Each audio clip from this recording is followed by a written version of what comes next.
Morning, everybody. Mr. Moraine here with another SAT math review problem. Today we're going to discuss quadratic functions and their graphs. Algebra 2 topic. Here's an example of a quadratic function. So let me put the pencil mark on that one. Okay. So here we go. In blue, quadratic function exponent 2. There we go. And this is almost in, or it's in a form you've learned, like vertex form.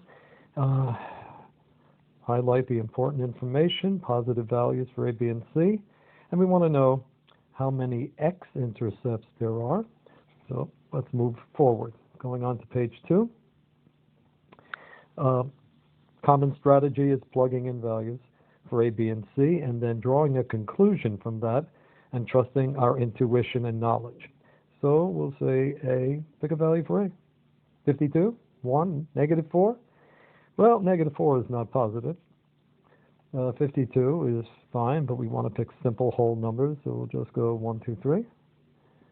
In any order you can pick. Plugging this in, we have our specific or particular quadratic function. Negative 1, replacing A, x minus 2, quantity squared,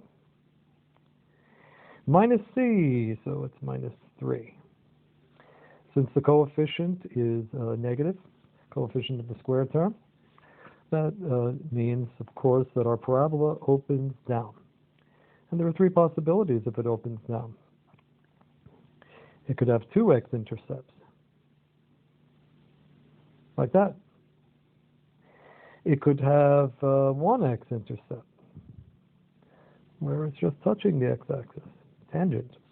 Or it could have no x-intercepts, meaning it doesn't cross the x-axis at all. So this would be 2, this would be 1 x-intercept, and this would be 0 x-intercepts. So let's see what category we're in here. Well, that requires we know where the vertex is. See, here the vertex is above, on the x-axis, below the x-axis. Since it's in the correct form, to find the vertex, we know the vertex is hk, in this case, 2, and there's your negative sign here, negative 3. And that's going to be enough to finish our problem, because once we graph that, locate our vertex at 2, negative 3. I'm not taking any time to label the axes. We know it's in the fourth quadrant. We know the parabola opens down. So we're in this category here. There are no x-intercepts. Let's go back.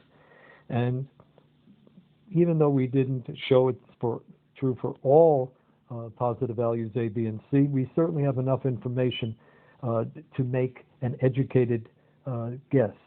So we will pick A is 0. If you have any questions, please put them in the comments below. Like if you enjoyed this, and help me to improve. And have a wonderful day. Bye-bye.